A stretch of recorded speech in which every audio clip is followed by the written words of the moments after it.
So far we have discussed about force and its effect. ठीक है, body पे जो फोर्स लगता है और बॉडी में उस फोर्स के लगने के कारण जो मोशन प्रोड्यूस होता है या उसके करंट स्टेट में जो चेंज आता है वो हम लोगों ने पढ़ लिया है। ठीक है, आज हम लोग पढ़ने वाले हैं ट्रांसलेशनल मोशन। ठीक है, जिसको हम लोग लिनियर मोशन भी कहते हैं। इस मोशन में होता क्या है, ये ऐसा मोशन होता है जिसमें बॉडी का, ठीक है, एक रिजिड बॉडी का हर एक पॉइंट, ऑल द पॉइंट्स, आपका हर एक पॉइंट यूनिफॉर्मली मूव कर रहा होता है। यूनिफॉर्मली मूव करने का मतलब है हर एक बॉडी के हर एक पॉइंट का जो स्पीड होगा, वेलोसिटी होगा, वो क्या होगा, सेम होगा और सेम डायरेक्शन में मूव कर रहा होगा। ठीक है, जैसे हम लोग एग्जांपल के तौर पे देखते हैं कि एक बॉडी है जी हमारे पास, ये हमारे पास है कि ये रिजिड बॉडी है। ठीक है, रिजिड बॉडी हमें पता है जी छोटे छोटे पॉइंट, छोटे छोटे स्मॉल पार्टिकल से मिलकर बना होता है। ठीक है, तो रिजिड बॉडी का अगर देखा जाए तो कितना वेलोसिटी है आगे की तरफ, 10 मीटर पर सेकेंड। और यही वेलोसिटी अगर उस रिजिड बॉडी के हर एक पार्टिकल के पास हो तो हम कह सकते हैं कि ये रिजिड बॉडी कैसे मोशन में है, ट्रांसलेटरी मोशन में या ट्रांसलेशनल मोशन में है, जिसको हम लोग लिनियर मोशन भी कहते हैं। जैसे हम लोग यहाँ देख रहे हैं जी, बॉडी का वेलोसिटी कितना है, 10 मीटर पर सेकेंड, और हमने पॉइंट ए का वेलोसिटी मेजर किया, वो भी हमारा 10 मीटर पर सेकेंड है। पॉइंट बी का मेजर किया, वो भी हमारा 10 मीटर पर सेकेंड है। तो हम कह सकते हैं कि हमारा जो बॉडी है क्या है, ये बॉडी जो है ये ट्रांसलेशनल मोशन कर रहा है। सिमिलरली अगर हमारे पास बॉडी का एक्सीलरेशन 20 मीटर पर सेकेंड स्क्वायर होता तो इस बॉडी के हर एक पॉइंट का एक्सीलरेशन उतना ही होना चाहिए अगर बॉडी ट्रांसलेटरी मोशन कर रहा हो, लिनियर मोशन कर रहा हो। ठीक है, तो देखो ए का भी एक्सीलरेशन 20 मीटर पर सेकेंड स्क्वायर हो जाएगा और बी का भी एक्सीलरेशन 20 मीटर पर सेकेंड स्क्वायर हो जाएगा। एक और चीज हम लोग और यहां से देख सकते हैं, ठीक है, कि इनिशियली जो है हम कह सकते हैं कि हमारा बी पॉइंट यहां है और ए पॉइंट यहाँ है जी, और हमने रिजिड बॉडी लिया है और इनिशियली ए और बी के बीच कुछ डिस्टेंस है, हम लोगों ने मान लिया फॉर कन्वीनियंस 1 सेंटीमीटर। ठीक है, और चूंकि ये रिजिड बॉडी कुछ आगे जा रहा है, उसके पास वेलोसिटी भी है रिजिड बॉडी के पास और एक्सीलरेशन भी है।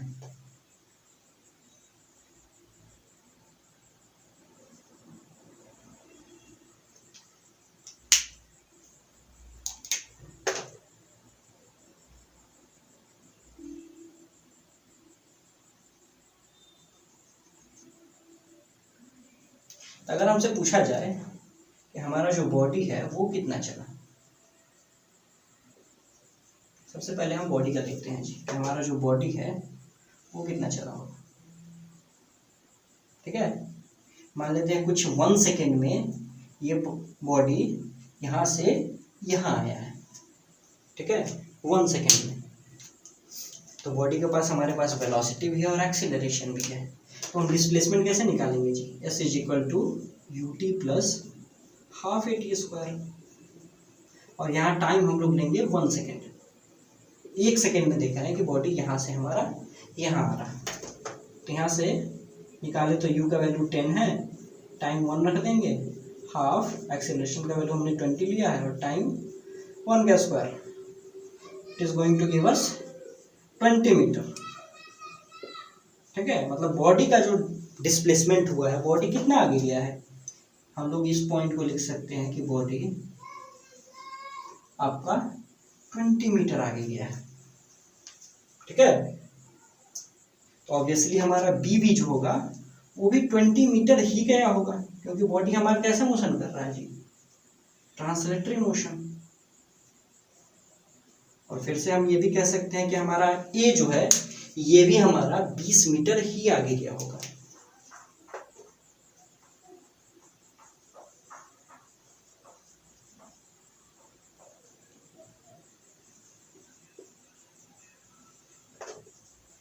ठीक है, क्योंकि बॉडी हमारा ट्रांसलेटरी मोशन कर रहा है। और देखें ए और बी के बीच कितना डिस्टेंस था जी, 1 सेंटीमीटर, और ये सेपरेशन अभी भी हमारा 1 सेंटीमीटर का ही होगा, क्योंकि हमारा ए भी 20 चला है और बी भी 20 चला है, और हमने बॉडी कैसा लिया था, रिजिड। रिजिड कहने का मतलब है किसी दो पॉइंट के बीच का जो डिस्टेंस है वो चेंज ना हो, तो अभी भी 1 सेंटीमीटर। देखो इनिशियली भी हमारे पास बॉडी ए और बी के बीच जो डिस्टेंस था वो 1 सेंटीमीटर था, और फाइनली भी हमारा ए और बी के बीच जो डिस्टेंस है वो 1 सेंटीमीटर है। ठीक है, तो ये रहा आपका पूरा ट्रांसलेटरी मोशन। एक और एग्जांपल हम लोग देखते हैं ट्रांसलेटरी मोशन का।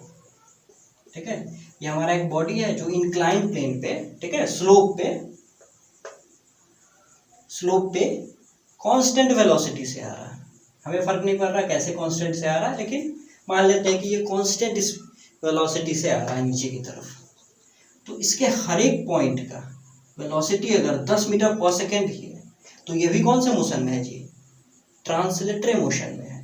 ठीक है, ध्यान से सुनिएगा, हर एक पॉइंट का, पॉइंट ए हो, बी हो, सी हो, डी हो, इनफाइनाइट नंबर ऑफ पॉइंट्स है, हर एक पॉइंट का वेलोसिटी, एक्सीलरेशन और डिस्प्लेसमेंट अगर सेम है तो हम क्या कहेंगे, एक बॉडी के हर एक पॉइंट का वेलोसिटी, एक्सीलरेशन और डिस्प्लेसमेंट अगर सेम हो रहा है तो हम कहेंगे वो बॉडी ट्रांसलेटरी मोशन कर रहा है, ट्रांसलेशनल मोशन कर रहा है, लीनियर मोशन कर रहा है। अब हम लोग देखने वाले हैं रोटेशनल मोशन के बारे में। ठीक है, ये कब कोई बॉडी रोटेशनल मोशन कब करता है। ठीक है, तो सबसे पहले एग्जांपल हम लोग देखते हैं जी। ठीक है, ये हमारे पास एक रॉड है, ठीक है, और उस रॉड के एक एंड को हमने क्या किया है, कांटी ठोक के फिक्स कर दिया है, पाइवोट कर दिया है जी। रॉड के एक एंड को हमने क्या किया है, फिक्स कर दिया है।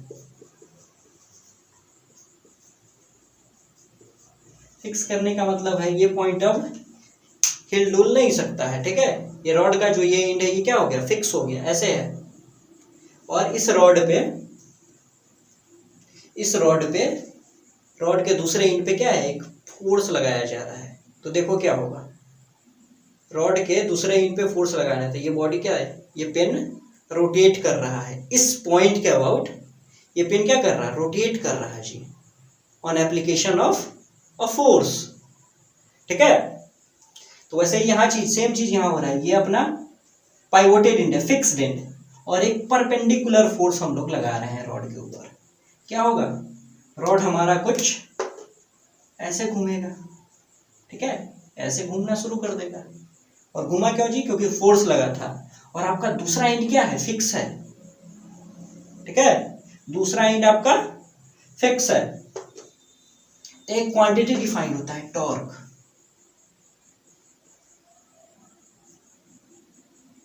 एक क्वांटिटी डिफाइन होता है जिसको हम लोग कहते हैं टॉर्क, और इसी को मोमेंट ऑफ फोर्स कहा जाता है।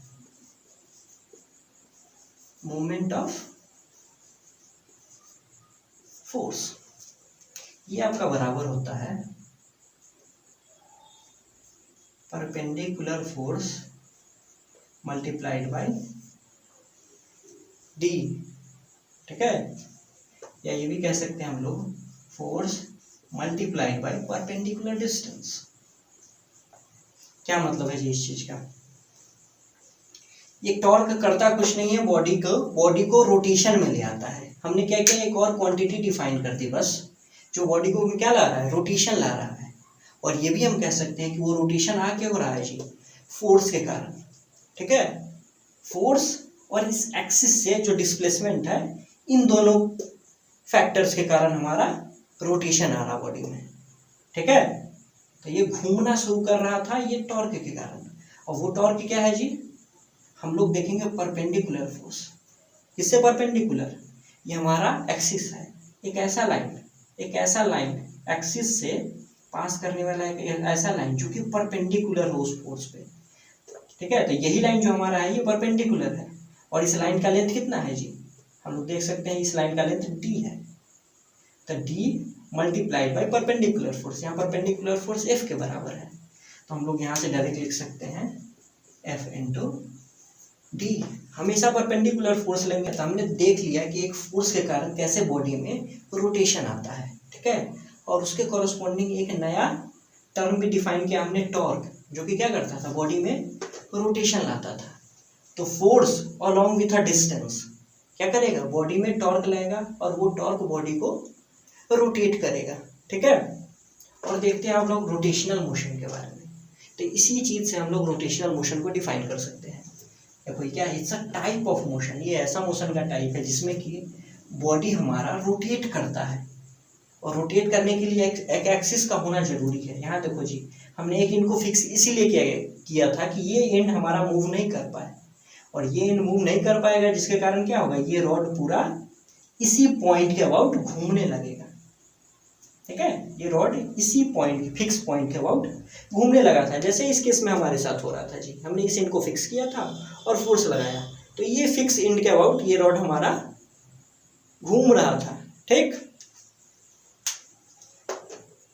सेम चीज यहाँ लिखा हुआ है, in which a body rotates about an axis, ये रहा हमारा axis of rotation, on application of a perpendicular force, on application of a perpendicular force. एक फोर्स होगा जो कि परपेंडिकुलर होगा एक्सिस ऑफ रोटेशन से, ठीक है। आपका जो एक्सिस ऑफ रोटेशन से जो एक लाइन पास करेगा, ठीक है, जो परपेंडिकुलर होगा उस फोर्स के। अभी हम लोगों ने एग्जांपल में देख लिया कि कैसे एक फोर्स बॉडी को रोटेट करा सकता है, ठीक है। और उस मोशन को हम लोग कह देते हैं रोटेशनल मोशन, ठीक है। तो हम लोग इसका डेफिनेशन लिख सकते हैं इसी चीज से, it's a type of motion, ये ऐसे मोशन का टाइप है जिसमें कि बॉडी रोटेट करता है एक एक्सिस के अबाउट। एक्सिस का होना बहुत जरूरी है, बॉडी हमेशा रोटेट करेगा एक एक्सिस के अबाउट, ठीक है। कब, on application of a perpendicular force, force perpendicular, ठीक है। बॉडी जो रोटेट करेगा वो हमेशा एक परपेंडिकुलर फोर्स के कारण ही करेगा। देखो जी,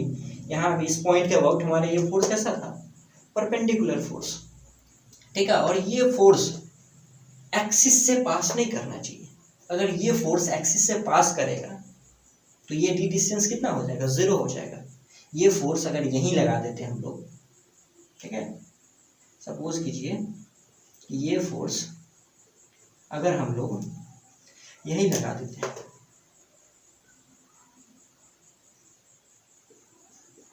एक दूसरा फोर्स, चलो हम लोग F1 यहाँ लगा दे रहे हैं, इस फोर्स के कारण टॉर्क आ पाएगा क्या, नहीं ना, क्योंकि ये फोर्स क्या कर रहा है, हमारे एक्सिस से पास कर रहा है।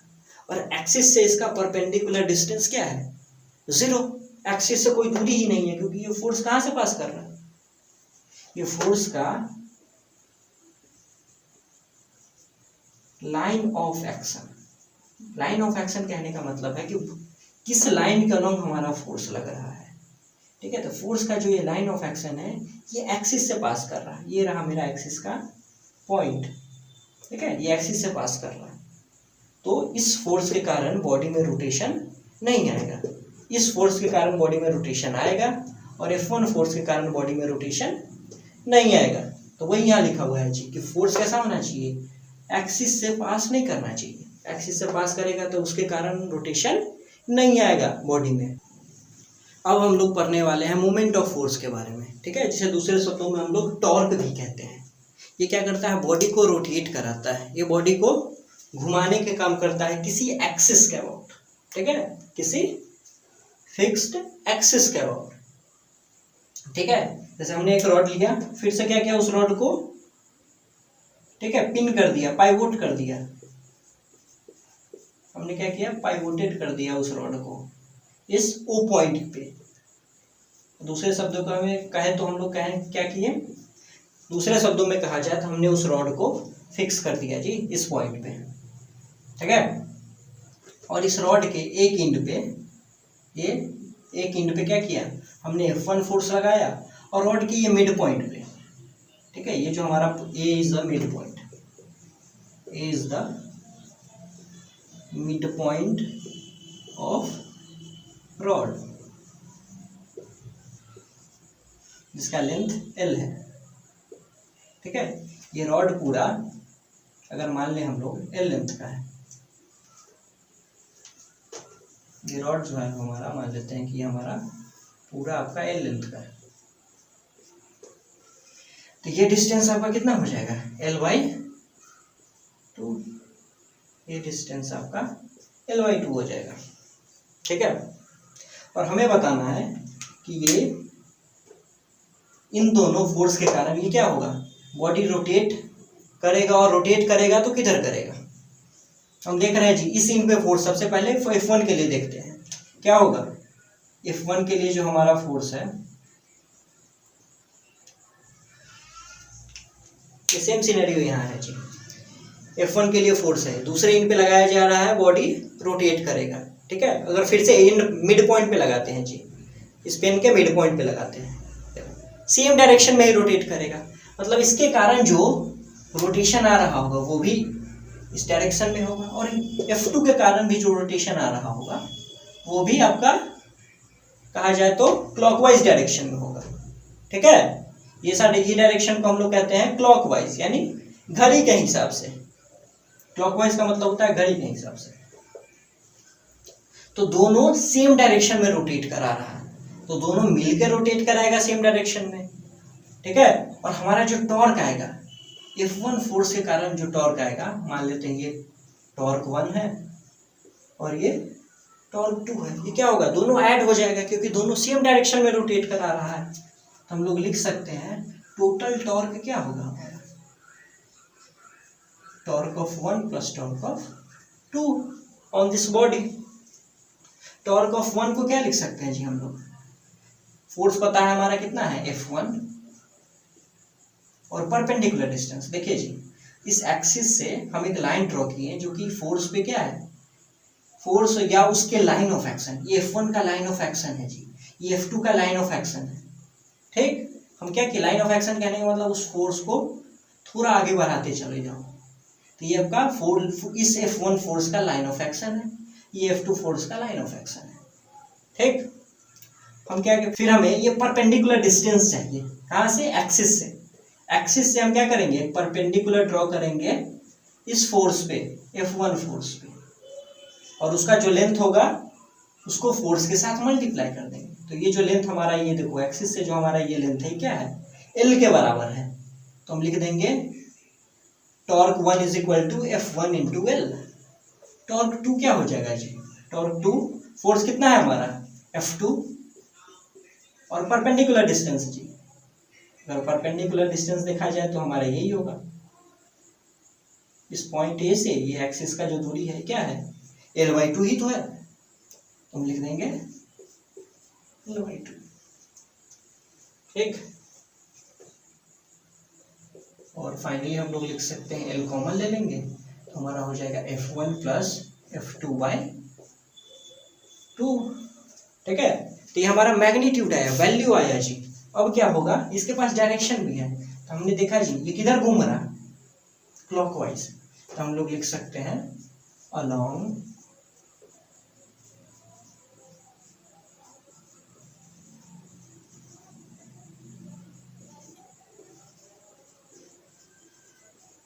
यहाँ पे बेटर होगा कि अलोंग की जगह आप लोग इन लिखें, इन क्लॉकवाइज डायरेक्शन। ठीक है, ये इतना टॉर्क लग रहा कौन से डायरेक्शन में, क्लॉकवाइज डायरेक्शन में। क्लॉकवाइज डायरेक्शन का मतलब होता है कि घड़ी जिस दिशा में घूमती है। तो हमने देखा है जी, ये हमारा घड़ी है, तो घड़ी हमारा जो ऐसे ही घूमती है ना जी, तो इस डायरेक्शन को हम लोग कह देते हैं क्लॉकवाइज डायरेक्शन। और जस्ट इसके ऑपोजिट जो डायरेक्शन होता है इसको हम लोग कह देते हैं anti clockwise direction.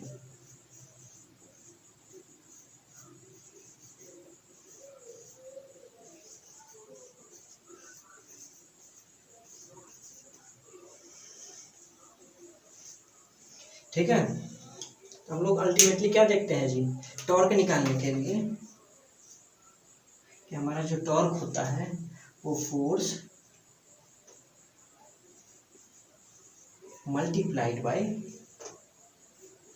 Perpendicular distance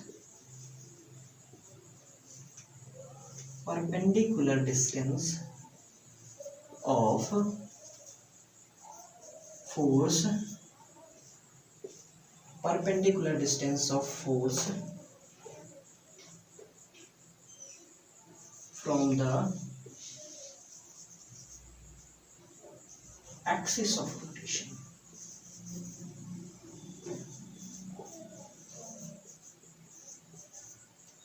ठीक है, ये दो क्वांटिटी का मल्टीप्लिकेशन होता है। हम फोर्स का वैल्यू लेंगे और दूसरा क्या है जी, परपेंडिकुलर।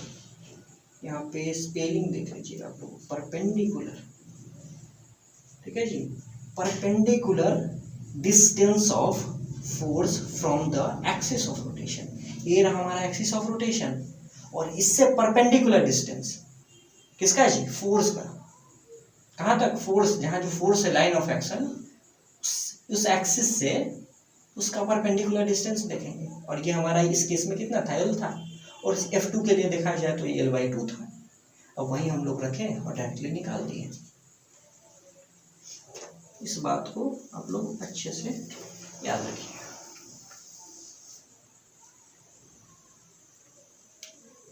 हमारा एक साइन कन्वेंशन रिलेटेड होता है किससे, मोमेंट ऑफ फोर्स से या टॉर्क से। हम लोग क्या करते हैं, क्लॉकवाइज, अगर हमारा जो रोटेशन है वो क्लॉकवाइज हो रहा है तो इसको हम लोग नेगेटिव के साथ लेते हैं। इसका जो वैल्यू होता है उसको नेगेटिव के साथ लेते हैं। ठीक, अगर हमारा रोटेशन एंटी क्लॉकवाइज डायरेक्शन में हो रहा है तो उसको हम लोग पॉजिटिव साइन के साथ लेते हैं। एग्जाम्पल के लिए देख लें कि हमारा रॉड अगर ये फोर्स लग रहा तो इस पॉइंट के अबाउट, इस पॉइंट के अबाउट क्या होगा, ये फोर्स लगने के कारण ये ऐसे घूमेगा कुछ रॉड। तो ये कौन से डायरेक्शन में घूमा जी, क्लॉकवाइज डायरेक्शन में घूमा,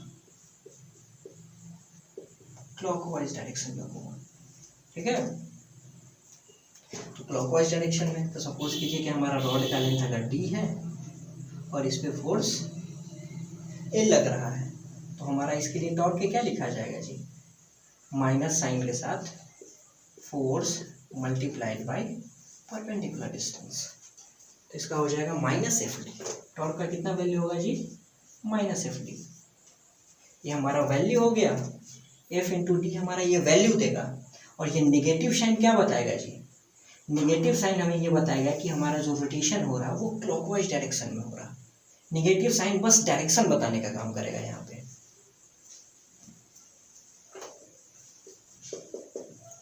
दूसरा एक और एग्जांपल लेते हैं जी।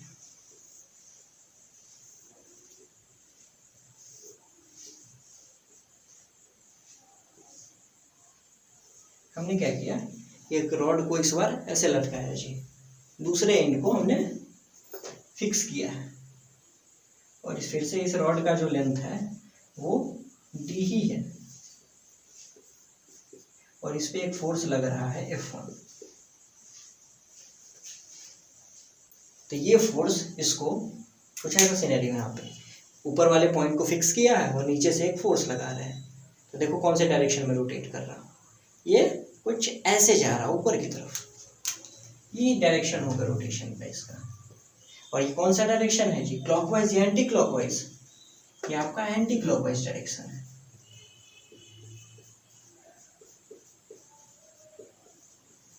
जब हमारा direction of rotation anti clockwise हो तो हम उसको क्या लेते हैं, पॉजिटिव साइन के साथ लेते हैं।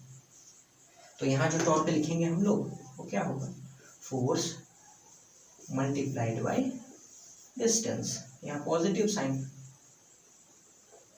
और उस पॉजिटिव साइन को हम लोग हटा भी सकते हैं, F1 इंटू डी लिख सकते हैं डायरेक्टली, क्योंकि अगर कोई साइन नहीं लगा हुआ है किसी क्वांटिटी के आगे तो वो पॉजिटिव में ही काउंट होता है। तो सो फार वी हैव डिस्कस्ड कि फोर्स क्या होता है, मोमेंट ऑफ फोर्स क्या होता है, ठीक है, दोनों में रिलेशन क्या है। अब हम लोग पढ़ने जा रहे हैं जी unit of moment of force, that is हम लोग कह सकते हैं कि यूनिट ऑफ टॉर्क के बारे में हम लोग पढ़ने जा रहे हैं। तो टॉर्क का ऑब्वियस सा बात है कि एक ऐसा यूनिट होगा और दूसरा ग्रेविटेशनल यूनिट कह सकते हैं हम लोग। और ग्रेविटेशनल में भी हमें दो तरह का यूनिट होगा, MKS सिस्टम में, और दूसरा आप लोग कह सकते हैं CGS सिस्टम ऑफ यूनिट में भी उसका एक अपना यूनिट होगा। तो सबसे पहले हम लोग देखते हैं जी SI यूनिट ऑफ टॉर्क क्या होता है। SI यूनिट ऑफ टॉर्क, तो सबसे पहले यूनिट निकालने के लिए आपको फॉर्मूला पता होना चाहिए, ठीक है। तो फॉर्मूला हमें पता है टॉर्क इज इक्वल टू होता है force multiplied by perpendicular distance. Force का यूनिट जी, फोर्स का ऐसा यूनिट होता है न्यूटन और डिस्टेंस का मीटर। तो हम लोग कह सकते हैं कि टॉर्क का जो ऐसा यूनिट होगा क्या होगा, न्यूटन मीटर। ठीक है, इसको हम लोग सिंबल के रूप में लिखा जाए तो न्यूटन इंटू मीटर लिखा होगा, और वर्ड्स के फॉर्म में लिखे तो न्यूटन मीटर। ठीक है, ये आपका ऐसा यूनिट हो गया टॉर्क का। अब हम लोग देखते हैं जी ग्रेविटेशनल यूनिट। तो ग्रेविटेशनल टॉर्क लिखने के लिए आपको ग्रेविटेशनल फोर्स लिखना होगा। एक करते ना जी, फोर्स को ग्रेविटी के टर्म्स में लिखते थे, दैट इज के जी एफ। अगर याद हो लास्ट वीडियो में हमने ये चीज डिस्कस करा था जी। तो फिर से वही चीज है जी, हमें पहले फॉर्मूला पता होना चाहिए। तो हमारा जो फॉर्मूला होता है टॉर्क का, force multiplied bye it's perpendicular distance. कहां से जी, एक्सिस से। तो फोर्स का ग्रेविटेशनल यूनिट क्या होता था, एमकेएस सिस्टम ऑफ यूनिट में। ठीक है, पहले हम एमकेएस सिस्टम के लिए डराइव कर रहे हैं। तो एमकेएस सिस्टम ऑफ यूनिट में फोर्स का जो यूनिट था वो था KG into F, that is kilogram force, और उसको हम लोग मल्टीप्लाइड बाय डिस्टेंस। ठीक है, एमकेएस सिस्टम में डिस्टेंस का यूनिट आपका मीटर होगा। ठीक है, इसीलिए हम लोग लिखेंगे डिस्टेंस का यूनिट इन मीटर। ठीक है, यहां कौन सा सिस्टम के लिए डिराइव कर रहे हैं जी, हम लोग एमकेएस सिस्टम ऑफ यूनिट के लिए डिराइव कर रहे हैं। तो इसीलिए एमकेएस सिस्टम में भी डिस्टेंस का जो यूनिट होता है वो आपका मीटर होता है। तो यहां से हम लोग टॉर्क का लिख सकते हैं KGF multiplied by m, that is for metre. और इस चीज को हम लोग सिंप्लीफाई करके लिख सकते हैं kilogram force into metre. This is the gravitational unit of torque in MKS system of unit. जब एमकेएस में हुआ है तो पक्का आपका सीजीएस में भी हम लोग लिख पाएंगे इस चीज को। अब तक हम लोगों ने टॉर्क का ऐसा यूनिट क्या होता है उसके बारे में देख लिया था। फिर से हम लोग आए थे ग्रेविटेशनल यूनिट टॉर्क का क्या होता है। ठीक है, उसमें भी ग्रेविटेशनल यूनिट टॉर्क का देखा था हमने एमकेएस सिस्टम ऑफ यूनिट में। ठीक है, एमकेएस सिस्टम ऑफ यूनिट में हमने ग्रेविटेशनल यूनिट ऑफ टॉर्क देखा था, वो था हमारा KGF into m, that is kilogram force into metre. ठीक है, अब हम लोग सीजीएस सिस्टम ऑफ यूनिट में ग्रेविटेशनल यूनिट ऑफ टॉर्क देखना चाहते हैं। ठीक है, निकालना चाहते हैं क्या होता है जी। तो अब यह सब आता है कि फॉर्मूला सेम रहेगा, force multiplied by perpendicular distance. और फोर्स, ठीक है, हम फोर्स को सीजीएस सिस्टम ऑफ यूनिट में लिखेंगे किस फॉर्म में जी, in form of gravitational unit. तो हमें पता है जी ग्रेविटेशनल यूनिट क्या होता है सीजीएस सिस्टम ऑफ यूनिट में फोर्स का। ठीक है, हमें पता है जी कि फोर्स का gravitational unit in CGS system of unit में क्या होता था, ग्राम इंटू फोर्स। ठीक है, ग्राम फोर्स। और डिस्टेंस का यूनिट क्या होता है सीजीएस सिस्टम ऑफ यूनिट्स में, सेंटीमीटर। ठीक है, तो इसका ठीक है, तो यहां से हम लोग कह सकते हैं कि gravitational unit of torque is gram force multiplied by metre in CGS system of units.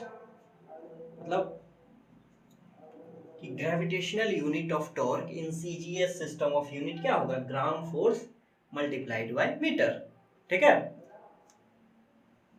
Simple है जी। सबसे पहले हमें उस फॉर्मूला पता होना चाहिए, और फॉर्मूला हम देखेंगे कौन सा सिस्टम ऑफ यूनिट में आपसे पूछ रहा है। तो हर एक क्वांटिटी के कॉरस्पॉन्डिंग क्या करेंगे, उसका हम लोग उस सिस्टम ऑफ यूनिट में जो यूनिट होता है वो रखेंगे। जैसे डिस्टेंस का देखिए, सीजीएस सिस्टम ऑफ यूनिट में क्या होता है, सेंटीमीटर होता है यूनिट। ठीक है, और फोर्स देखिए सीजीएस में देखा जाए तो फोर्स का आपका क्या होता था, यूनिट डाइन होता था। ठीक है, लेकिन यहां कौन सा पूछ रहा है जी आपसे, यहां ग्रेविटेशनल यूनिट पूछ रहा है। तो ग्रेविटेशनल यूनिट क्या हो जाएगा हमारा, ग्राम फोर्स। हमने ग्राम फोर्स और डाइन के बीच रिलेशन भी देखा था, वो रिलेशन हमारा था कुछ 1 gram force is equal to हुआ करता था हमारे लिए 1 ग्राम मल्टीप्लाइड बाई 980 सेंटीमीटर पर सेकेंड स्क्वायर, यहाँ से 980 टाइम।